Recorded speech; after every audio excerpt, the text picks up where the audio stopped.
নাই, ইউনুসকে ডেমোনাইজ করা, সেই অভিলক্ষে এই কাজগুলো করা হচ্ছে। এটা একটা সিস্টেমেটিক স্যাবোটাজ বা আনন্যাচারাল কোইন্সিডেন্স, যেটা ইন্ডিয়া এবং হিন্দুত্ববাদ এবং ফ্যাসিজমকে আপনার একটা সুবিধা দেবে।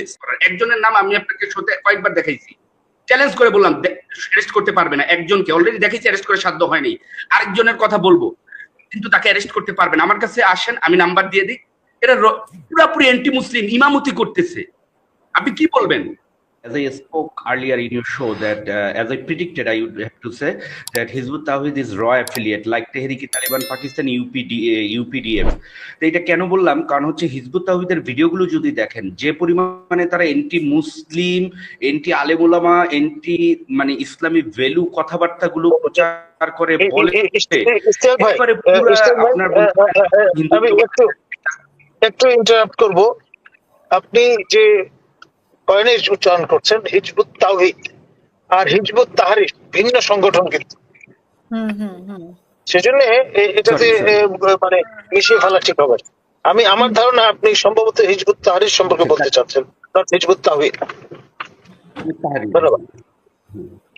তাহরির সেইটা হচ্ছে যে এত ইসলাম বিদ্বেষী কথা বলে এরা এখন আসছে খেলাফত নেয়, এটা রিডিকুলাস। দেখেন আমি একটা কথা বলবো ম্যাডাম, সবসময় আপনার সাথেই কর্নেল হাসিনুর স্যারও ছিলেন, সম্ভবত 2 মাস আগে আমি প্রেডিকশন করেছিলাম এটা একটা টুল, সময় মতো এটি ইউজ হবে। দেখেন বাংলাদেশে কয়েকটা সিকোয়েন্স আপনি দেখেন। বাংলাদেশে যখন ভারতের চিকিৎসা বয়কট হয়, তারেক রহমানরা পিনাকিরা বয়কট করে, তখন গিয়ে আপনার বাংলাদেশে মানে সার্কামসাইজেশনে গিয়ে ডায়াজেফাম খায় শিশুরা মারা যায়। 2500 বছরের ইতিহাস এরকম নজির থাকে না। বাংলাদেশে কখনো রাসেল ভাইপার আসে, মানে ভারত যেটা প্রয়োজন সেটাই আসে। এখন শুরু হয়েছে নারী দিবসে গণহারে ধর্ষণ। আপনি দেখেন 1 ঘন্টা আগের খবর, সীতাকুণ্ডেও ধর্ষণ হয়েছে, একটা ছেলেকে আটকে রেখে মেয়েকে ধর্ষণ করছে ছেলেরা। দেখেন এই জিনিসগুলো কিন্তু কোনো ইনসিডেন্ট না, কোইন্সিডেন্ট না, ইত্তেফাক না, এগুলো একটা সিস্টেমেটিক অ্যাগ্রেশন। এইটা কেন হয় আমি আপনাকে বলি। মূলত হচ্ছে বর্তমানে বাংলাদেশে মুসলিম নারীদের সিস্টেমেটিক ভাবে ধর্ষণ, ভারতে পাচার করা হচ্ছে, সেটা নিয়ে বাংলা এডিশনেও নিউজ হয়েছে।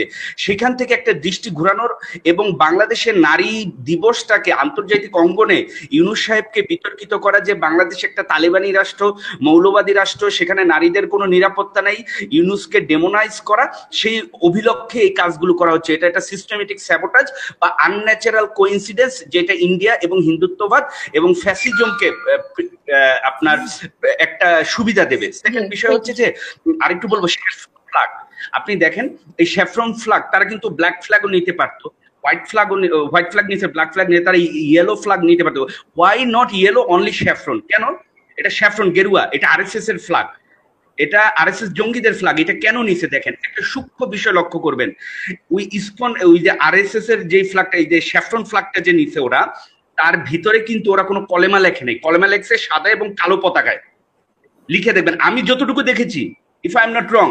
কারণ হচ্ছে যে আপনি এই কথাটাই মনে রাখবেন, গোবিন্দকে আমি যেটা বলেছিলাম যে কোরআন ইকবালরা, গদা ইকবালরা গিয়ে মা দুর্গার পায়ের নিচে রাখে, কিন্তু মা দুর্গার মাথার উপরে কোরআন রাখে না, ওরা এই পাগল না। অর্থাৎ গেরুয়ার উপরে ওরা কলেমা লিখবে না, এই পাগল ওরা না। অর্থাৎ বুঝতে হবে এইখানে ওরা স্যাবোটাজ করতেছে, এইটার উদ্দেশ্য এটা।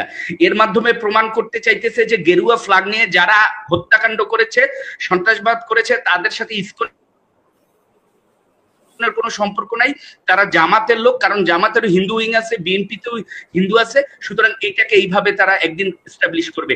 এবং to be quite honest madam, আমি আপনাকে পার্সোনালি অ্যাফার্ম করতেছি, আমি 2 জন ব্যক্তির নাম দেব চ্যালেঞ্জ করে, ডিজিএফ এর বাবার সাথে এটাকে অ্যারেস্ট করার। একজনের নাম আমি আপনাকে শোতে কয়েকবার দেখাইছি, চ্যালেঞ্জ করে বললাম অ্যারেস্ট করতে পারবে না। একজনকে অলরেডি দেখেছি অ্যারেস্ট করে সাধ্য হয়নি, আরেকজনের কথা বলবো, কিন্তু তাকে অ্যারেস্ট করতে পারবে না। আমার কাছে আসেন, আমি নাম্বার দিয়ে দিই।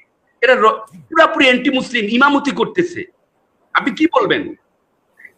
এই কারণেই হচ্ছে কালকে যে ঢাকা বিশ্ববিদ্যালয়ে যে এক আপুর সাথে মানহানিকর বক্তব্য দিছে, সেই লোকটা তো একটা লম্পট। সেই লম্পটের পক্ষে যে দাঁড়াইছে বিক্রমপুরী, সে নিজেই একজন উগ্রবাদী, সে আদৌ মুসলিম কিনা সেটাই প্রশ্নবিদ্ধ বিষয়। আপনি দয়া করে তাকে গ্রেফতারের আওয়াজ তোলেন। এরা স্যাবোটাজার। আমি ঢাকার পাশের কোন ডিস্ট্রিক্টের কথা বলতেছি, একজন ইমাম, সে মুসলিম না। দয়া করে কেউ আগে আসেন, ধরবেন কিনা চ্যালেঞ্জে আসলাম।